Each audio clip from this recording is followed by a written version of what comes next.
Abatuuze abawangaalira ku mwalo gwa Portbell babadde basula ku tebuukye olw'abantu ababadde babalaalise okubagoba ku ttaka. Ettaka eryogerwako liweza yiika emu n'ekitundu era nga liriko bizinesi z'abantu ssaako n'amayumba agasulwamu. Okusinziira ne ku biwandiiko bye twagezezzaako okukeberera mu fayiro yaabwe nga byo biragira ddala nti bintu bya bufuusa. Ebbaluwa ezimu ze baakozesa ng'omuntu yava dda mu woofiisi. Ndayira eggulu agenda n'okulinnyawo mugobyewo jogere ki n'okulinnya obulinyi wano minisita nkubuulira n'okulinnya obulinyi wano tageesa. Ababadde bagobaganya abatuuze balumiriza nga bwe balina ebyapa ku ttaka lino wabula nga akakiiko k'ebyettaka e Nakawa bagamba nti tebabimanyiiko. Ebbaluwa gye baakozesa okufuna ekyapa teyali yange oba teyali ya komiti eno eriwo akaseera kano. Minisita omubeezi ow'ebyettaka wano wasinzidde okusazaamu ebyapa ku ttaka lino.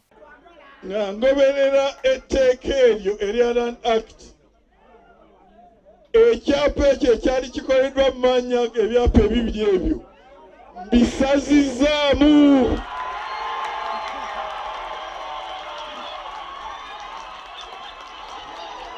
Mu ngeri y'emu, minisita alambudde ettaka mu Luzira ku Mukaaga ng'eno wali abatuuze abangaliddeko kuno emyaka egisoba mu 5 abamenyeddwa ennyumba zaabwe.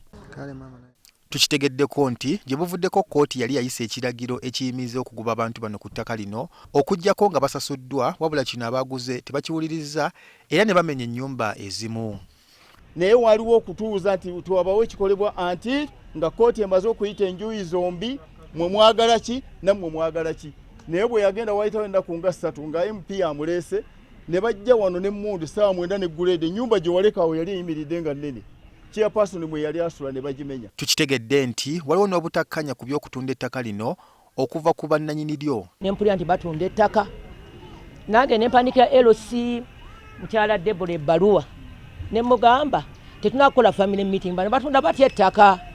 Na wano minisita alagidde ababadde baagobwa badde ku ttaka wansi w'obukuumi bwa poliisi. Okulaba nti abo bonna abaagobwa ku bibanja bya wano bakomawo ku bibanja byabwe. Ebikolwa eby'okugobaganya abantu ku ttaka byafuuka baana baliwo nga gye buvuddeko omukulembeze w'eggwanga aliko ebiragiro bye yayisa okulaba nga abasenze tebasendebwa nga luti. Raymond Tamale, NTV, Akawungeezi.